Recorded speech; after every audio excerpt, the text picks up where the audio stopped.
And now, ABC's 2020.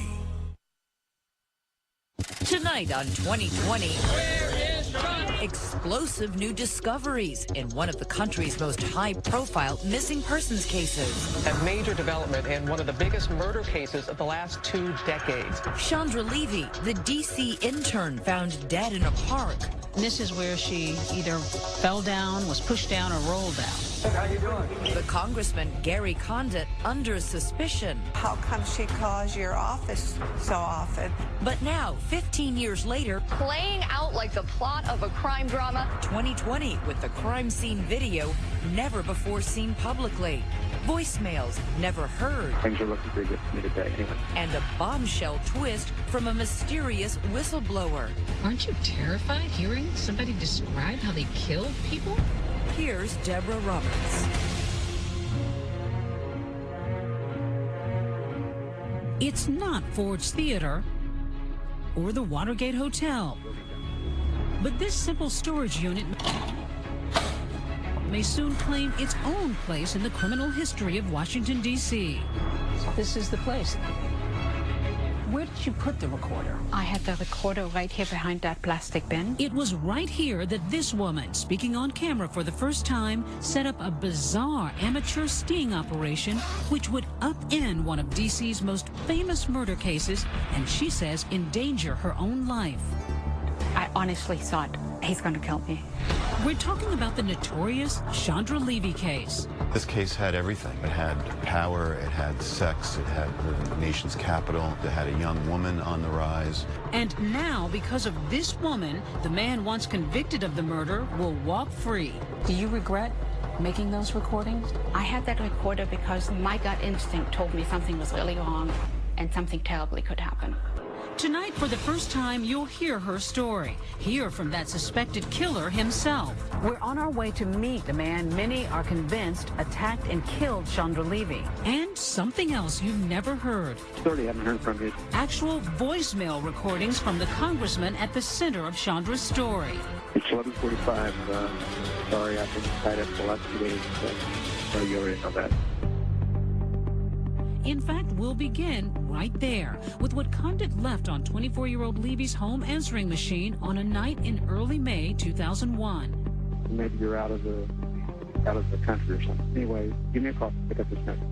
The Democrat of Central California is wondering where Chandra is, and he's not the only one. I called up, and then she didn't answer. Bob Levy, an oncologist, and wife Susan are expecting their 24-year-old daughter back home in Modesto, California. She was shy.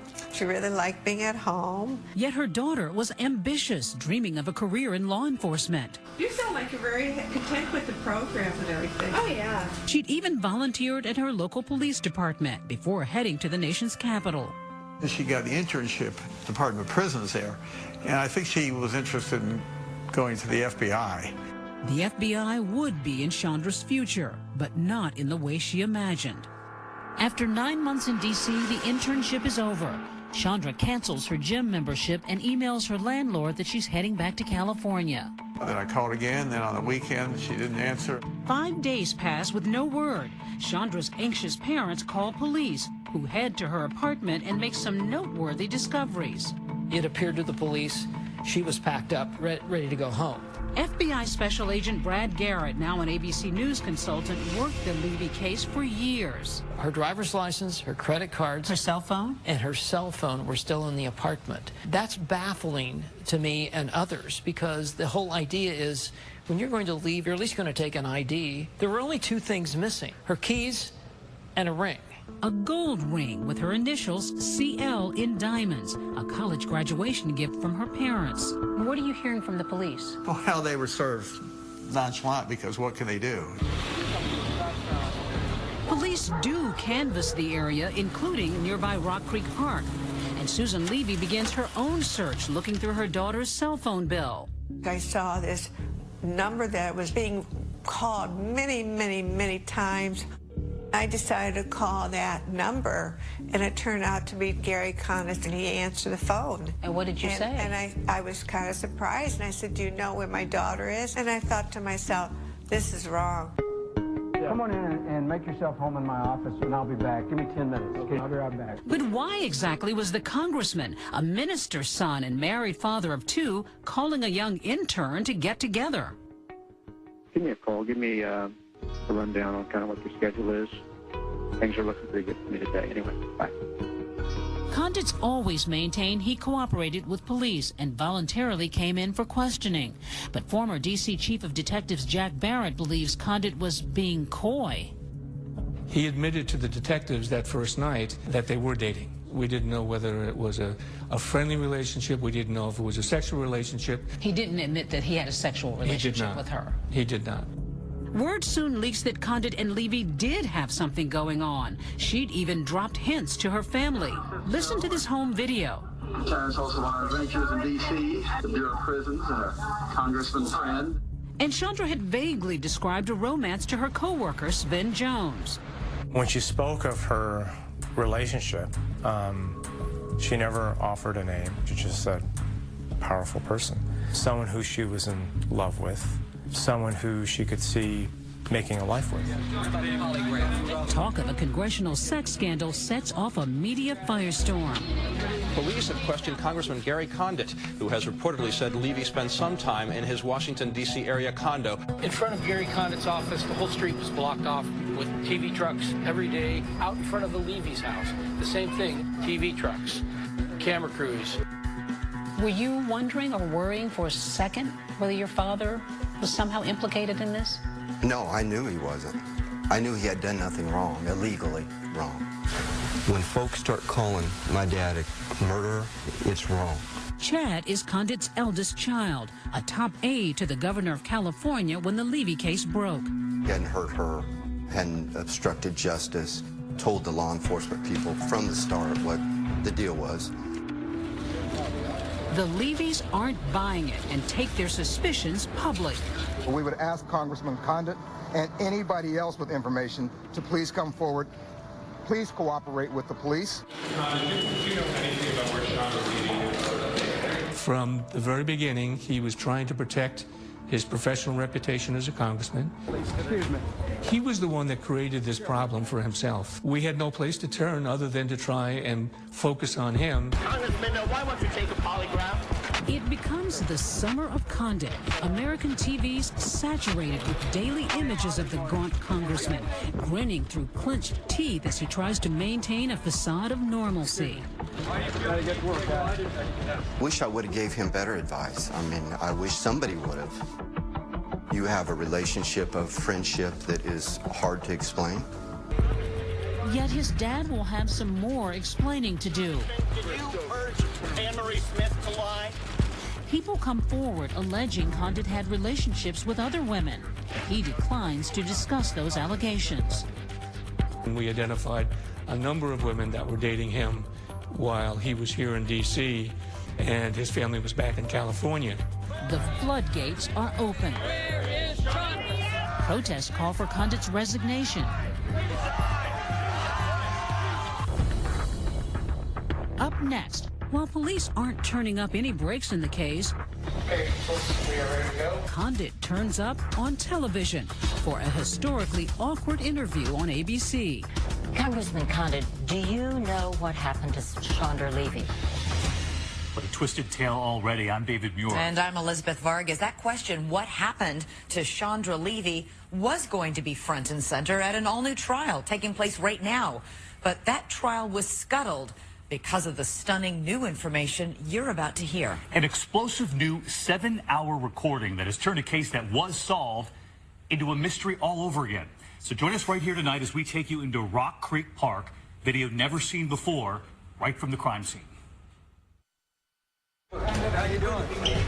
It's the summer of 2001, and Gary Condit's role in the Chandra Levy case is blocking out the sun. So the pressure is mounting on Congressman Condit. The parents turn up the heat on Gary Condit. The story was a congressman with an intern. It wasn't the story about this poor girl being missing and all these families being destroyed over this.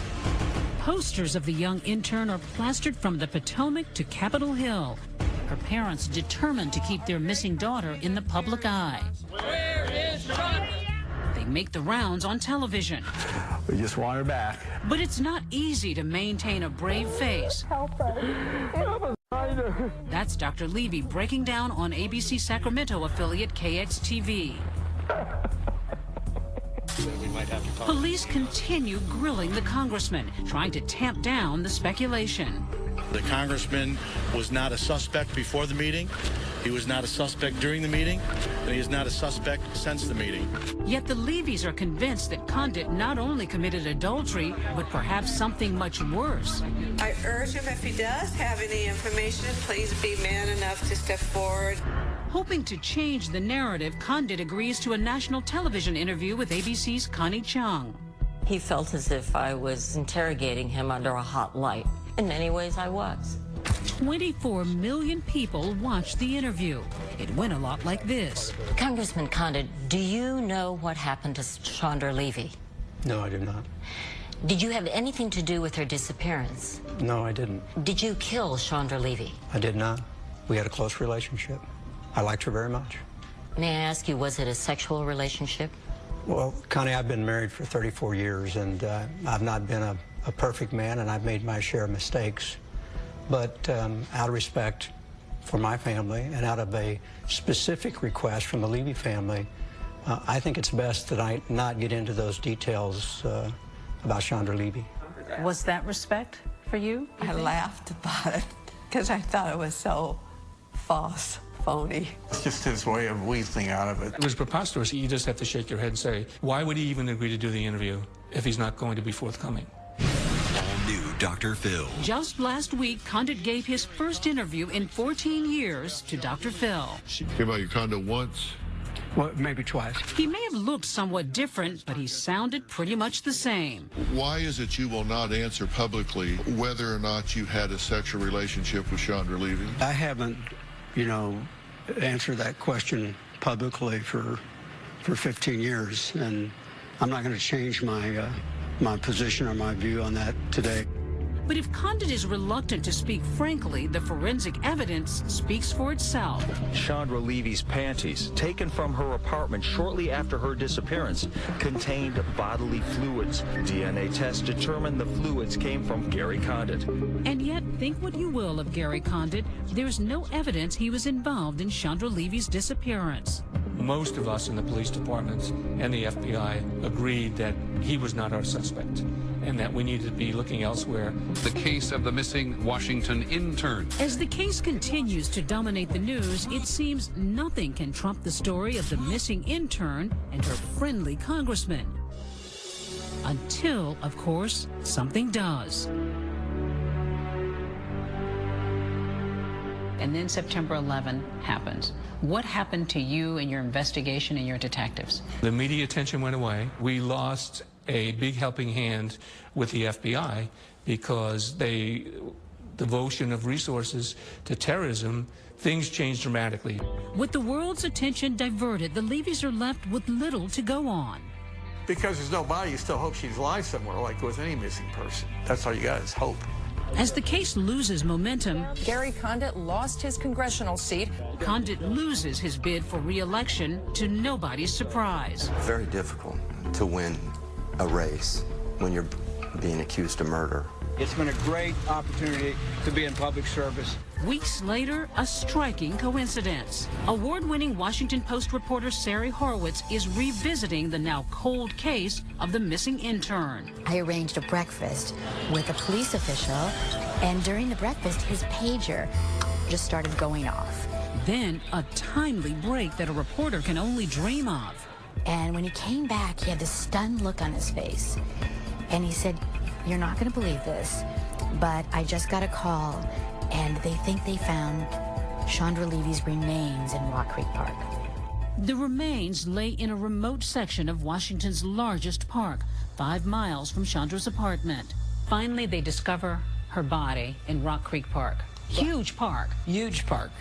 Twice as big as Central Park in New York City. The gruesome discovery made by a park regular. I was walking my dog and I came across a human skull.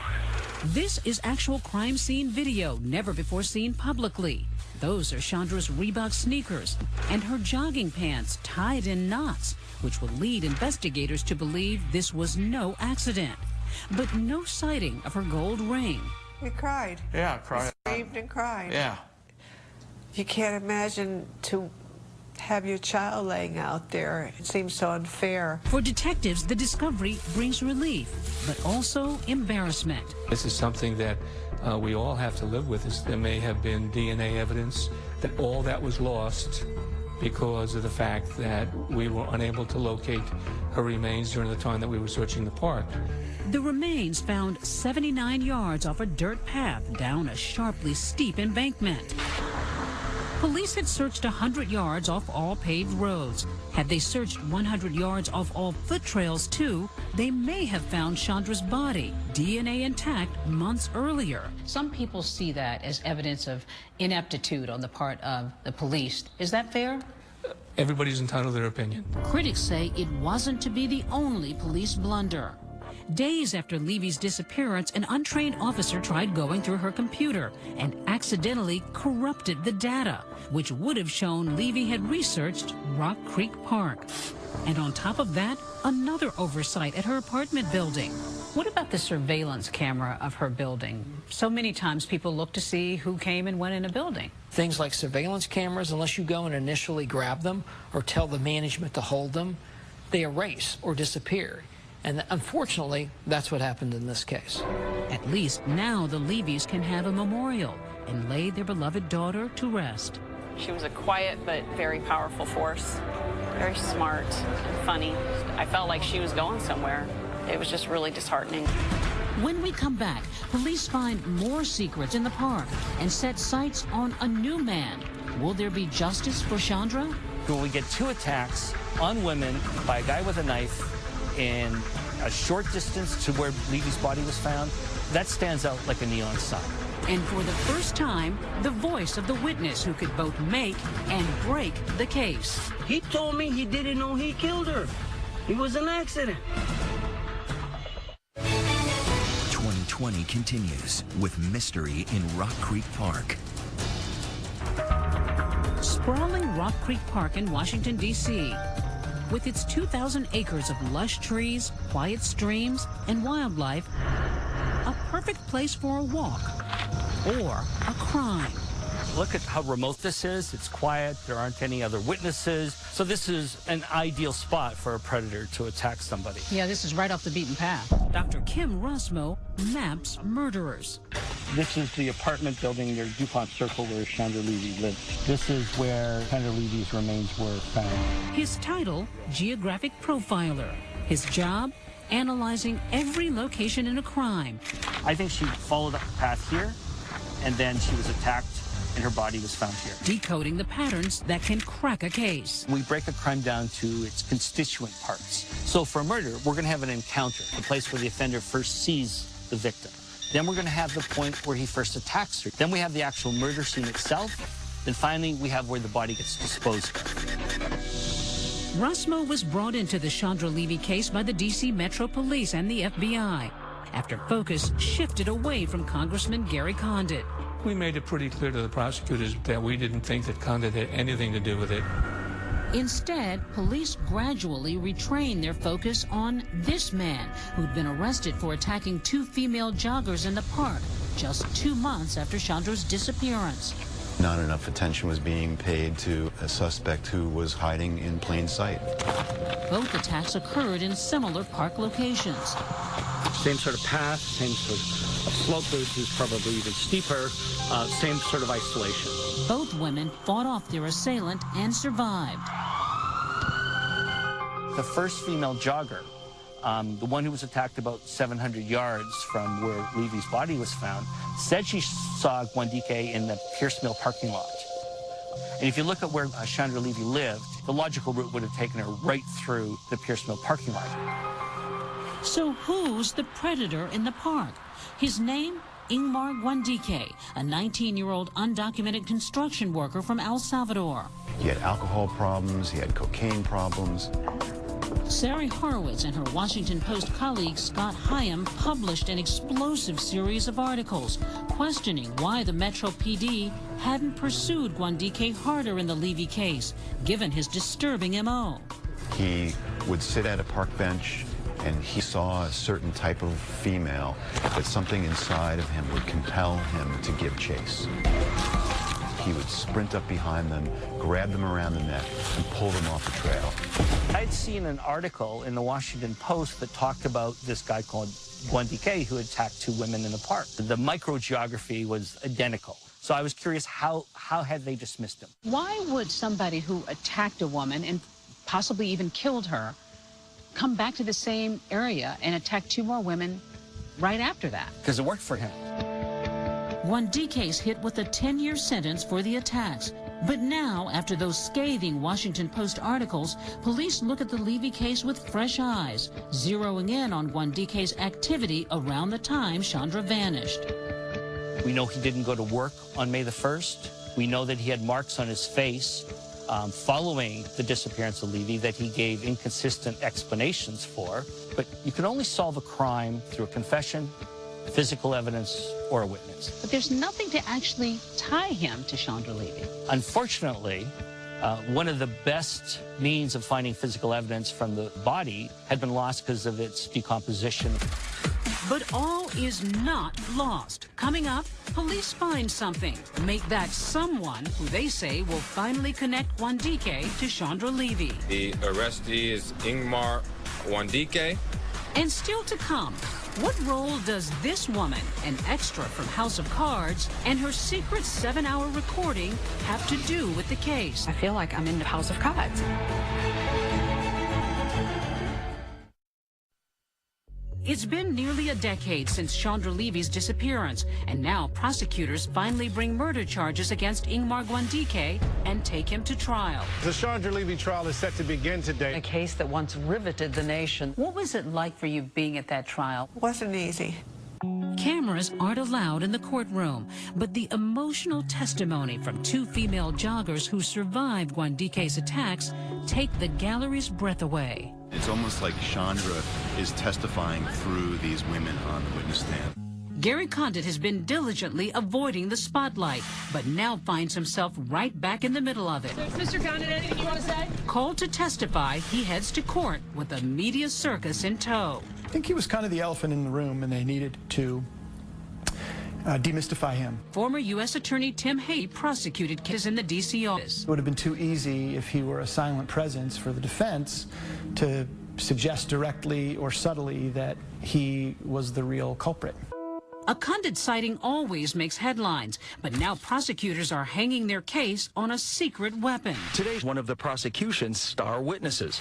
Meet Armando Morales, a California gangster with a record and tattoo to prove it. That paw print marks him as a member of the Fresno Bulldogs, a gang notorious enough to merit a documentary on the History Channel. Here's Morales' cameo. A bulldog named Armando Mousy Morales. Back in 2006, Morales and Gwandike were sharing a federal prison cell for separate crimes. Now, on the stand, Morales makes a stunning allegation. Gwandike made a detailed confession to the Levy murder. Juror Cherie Bacon. His testimony was convincing. He knew certain things. After Morales' testimony, Gwandike is found guilty and sentenced to 60 years in prison. A jury convicted Ingmar Gwandike on 2 counts of first-degree murder. The results of the verdict may be guilty, but I have a lifetime sentence of a lost limb missing from our family tree. One of the country's longest ongoing murder mysteries is finally over. Or is it? The conviction starts to wobble 2 years later when the defense discovers that the snitch, Morales, concealed a crucial fact from the jury. He'd had a history of working with law enforcement. Knowing those prosecutors, my guess is they had no idea until after the fact about Mr. Morales' prior cooperation. Maybe they should have. Honest mistake or not, it's a big enough deal to make some very big news. The accused killer is getting a new trial. What happened for you when you heard that Gwandike was going to get a new trial? There was a part of me that said, well, maybe Mr. Condit's going to be asked to come back and talk a little bit more in depth. Susan's instincts are spot on. A major development in one of the biggest murder cases of the last 2 decades. The defense is pointing the finger at California Congressman. Wandike's attorneys allude to a defense straight from 50 Shades of Grey. They wanted to develop information about other relationships he had that may have involved rough sex play. It looks like Condit's sex life could be on trial, but wait. Out of nowhere, this woman is about to crash into the case. Things will never be the same. A 15-year-old murder case is turned on its head because of you. Did you ever expect that? No, absolutely not. She's reluctant to talk to us, saying she's in danger and keeps her whereabouts secret. You don't want us to say where you are? I feel unsafe. Her name? Babs Proller, a small-time actress originally from Germany. An extra, coincidentally, in the smash political drama, House of Cards. We overcame those tensions. So how exactly did she land a role in a famous D.C. murder case? I mean, sometimes real life, I think, can be stranger than fiction. Absolutely. Her strange tale begins this past July in Annapolis, Maryland. Babs is going through rough times and staying for a while at this country inn and suites. During her stay, she crosses paths with a mysterious middle-aged man who calls himself Phoenix. He was very kind. He was very friendly. He seemed like a very personal, nice guy. Was there a spark going on here? No, there was no spark. But they grow closer and a friendship ensues. Phoenix even babysits Babs' golden retriever, Buddy, while she's out of town. That's him with Buddy, and Buddy actually has a paw up there on him. But don't let those sweet selfies fool you. Phoenix has a paw of his own, that tattoo marking him as a former gangster from the Fresno Bulldogs. He is, in fact, the same snitch who testified so convincingly at the Chandra Levy trial, Armando Morales. His face changed completely. It went from this gentle, kind, caring guy into a look that almost scared me a little. Trusting his new friend, Morales reveals he's just done 20 years in prison. I said, 20 years? You must have almost killed someone to be in for 20 years. And his answer was, I wish it would have only been one person. So what's he doing here? Morales explains he's the key witness in the upcoming retrial of Ingmar Wandike. While preparing to testify, the government has put him up in the hotel with a cell phone, a room key, and some cash, and strict orders not to blow his cover. What did you think? I was intrigued of his involvement, what he knew. She's intrigued enough to continue the odd friendship, but also scared that the criminal could hurt her or those close to her. So she makes a fateful decision. Babs says that for her own protection, she begins recording her conversations with Morales in the hotel, in the car, even in this storage locker where he's helping her organize her things. This is where you recorded it all, mostly. I did. Next, those secret recordings that will rock the Levy case and get a convicted killer out of prison. Let's go in there. He told me he didn't know he killed her. What started as a circus ended as a circus. A row of storage units near Annapolis, Maryland. Isolated, a little spooky. Maybe not the first place you'd pick to secretly record a career criminal. But then again, you're not Babs Proller. So this is the storage facility, and this is the unit that I worked with Armando. And you had your recorder on you when you were in here? I did. I put it actually right here on the shelf. Do you see yourself as some kind of an investigator? Is that what you're out to do? Are you out to get the attention? No, I didn't want to have my name really involved. It wasn't supposed to be exposed at all. I only started taping because I truly was afraid. 2020 has obtained 7 hours of conversations between Babs and her new friend Armando Morales. I got 22-year sentence for gang racketeering. The prison snitch so crucial to the Chandra Levy investigation. I feel like I'm back on TV, like an episode of House of Cards, you know? Funny. The tape seems to reveal that the ex-con Armando Morales hasn't forgotten his gangster past. I brought a hoodie. I bought dark clothes. I was ready to confront that. He's not going to get away with that. And listen to how he brags about cooperating with law enforcement to put Ingmar Gwandike away for the Levy murder. I'm under the protection of the U.S. government. I think he was trying to impress an attractive woman. He had been in prison for 20 years. He's about to testify in one of the biggest trials in the United States, and to be talking to a stranger, it was a rookie move for a lifelong criminal. When conversation turns to the Levy case, Morales tells Babs what he told the court, that Gwandike told him the crime was a robbery gone wrong. It was an accident. He didn't know he killed her. He went back. That was his area to steal and rob. Curious Babs starts probing, telling Morales she's not convinced the right guy is behind bars. Wait a minute. The dude that I testified, he committed the homicide. Are you sure? Why wouldn't I be sure? People talk. They just brag about stuff to make sure that they look good. I don't know. I can't answer that. Anytime I ask a really detailed question, he would go into, don't go there. He's got other victims. That he killed? Don't go there. It was only skeleton. Don't go there. He said he didn't mean to kill her. He robbed her and... Well, no. He's in the cell with me. Do you think he's going to tell me I meant to do that? Come on. Hello? Why would he say... She says all those evasions make the whole account seem fishy. To me, it didn't make sense. I ended up feeling like, you made this up. Why would he lie? What was in it for him? He said, I wanted protective custody. I no longer wanted to be afraid because I was always afraid. Which is exactly what Gwandike's defense attorneys argued in a 114-page filing. Morales had a powerful motive to fabricate testimony, a desire for safety from enemies who want him dead. Plus, Proller says, Morales may have hoped the feds might help him dodge a murder rap of his own back in California. He said in Fresno he was involved in a gang-related murder that they're trying to pin on him, but that's being handled. Aren't you terrified hearing somebody describe how they killed people? Absolutely.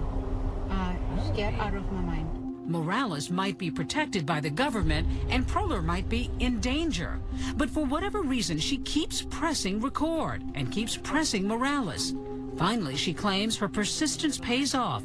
Morales cracks, admitting he fabricated Gwandike's confession. And then he says, you know what? The prosecutors wanted me to lie.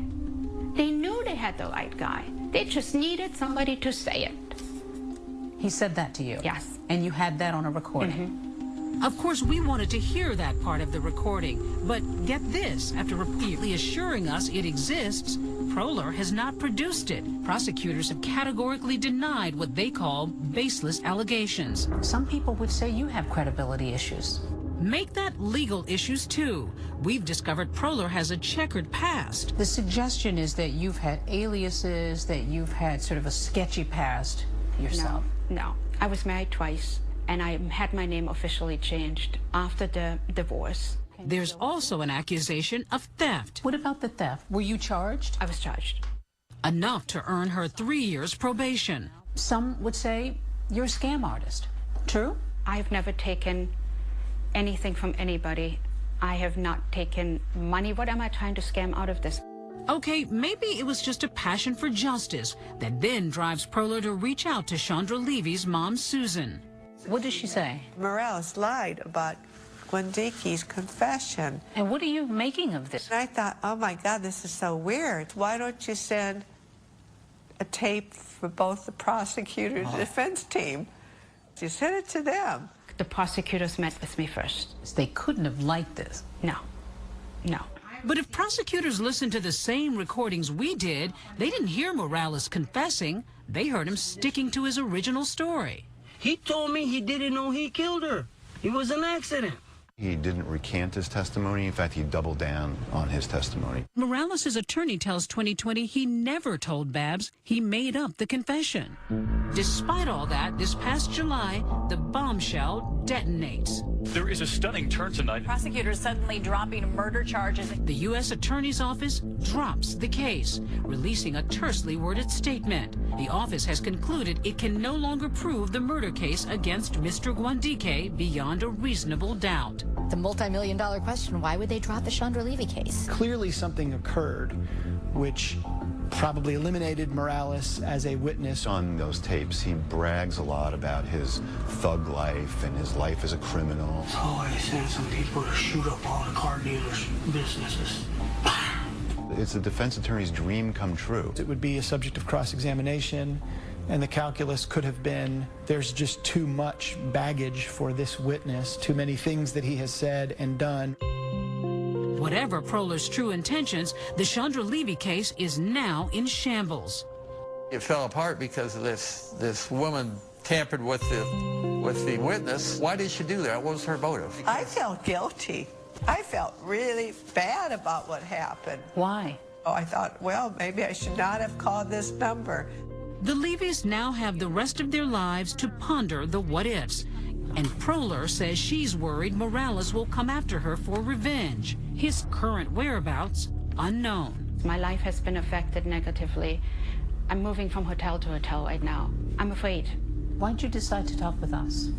I believe that the truth needs to come out. I think somebody out there knows something. I've tried to be brave through all of that. Still to come, we've heard from everyone else. Now, hear from the man once convicted of killing Chandra Levy himself. We're on our way to meet Ingmar Wandike. Just weeks ago, during a visit to Rock Creek Park, where Chandra Levy's remains were discovered, Hello? 2020 producers got an unusual phone call. Un residente en Farmville Detention Center. Sí, hola, Ingmar. The undocumented immigrant, recently freed from a 60-year sentence for the murder of Chandra Levy, sits in an immigration detention facility, awaiting deportation, and now has agreed to speak only with 2020. Hello, Ingmar? Immigration and Customs Enforcement has a strict no-camera policy in their facility, so we give Wandike a call. Have you ever harmed a woman? Have you ever shoved or hit a woman? Mire, cuando a mí me dio caí preso, ¿verdad? Por haber atacado a dos mujeres. This could be your last chance to set the record straight. Did you attack Chandra Levy? Yo nunca conocí a Chandra Levy, nunca tuve un contacto con ella y nunca tuve comunicación con Chandra Levy. Did you confess to Morales? Nunca, con Armando Morales, nunca hablé nada de Chandra Levy. Yo soy inocente de todo lo que me acusaron de Chandra Levy. He sounds a bit rehearsed, so we decide to fly down to the highly secured detention facility in Farmville, Virginia, to look Wandike in the eye. We're about to sit down with Wandike. I'm going to show him a picture of Levy and ask him, face to face, if he killed her. Inside, he continues to maintain his innocence, saying he's found salvation for his previous crimes. Wandike seemed anxious to talk to us. He was filled with lots of details about why he's innocent. And of course, he denied that he ever touched or killed Chandra Levy. 15 years after Chandra Levy first went missing, here's where things stand today. The prime suspect, Ingmar Wandike, wants to stay permanently in the U.S. It's unlikely that will happen. He's clearly got aggravated felonies, which is grounds for deportation. Disgraced Congressman Gary Condit is out of politics and for the most part out of the public eye. But there he was last week plugging his new book on Dr. Phil. I'm not the victim in this. The real victim in this is Chandra and her family. The reporters Sari Horowitz and Scott Hyam wrote a book about the tangled investigation called Finding Chandra. Both insist the misguided focus on Condit is the reason Levy's killer is not behind bars. From the beginning to the end, terrible mistakes by police and prosecutors, and in the end, no justice. The investigation is described to 2020 as open but not active. The last hope could hang on that precious golden clue. Her ring is still missing. Wandike may have sold it or gave it to somebody. You know, hopefully they'll watch this program and let the police know. Whoever has that ring knows something about her disappearance and murder. Finally, Chandra's parents, deprived of their daughter, deprived of justice, find some comfort in spiritual hopes. Happy birthday, love, Uncle Paul. Are you preparing for the possibility that you may never know what happened to your daughter? One day I would be with our daughter and Whether we'll get an answer from God or not, I don't know. We'll find out then. And then maybe what Sean would have said is, what difference does it all make? And despite our request, Gary Condit declined to speak to 2020, his attorney reiterating that he was completely exonerated. And with no new evidence, it is unlikely Wandike will be tried again. After tonight, do you think he had any role in the murder? Let us know on Facebook and on Twitter. Use the hashtag ABC2020. And of course, join us next Tuesday night for our election coverage. America saying, finally, it's here. I'm David Muir. And I'm Elizabeth Vargas. For all of us here at ABC News in 2020, good night and have a great weekend.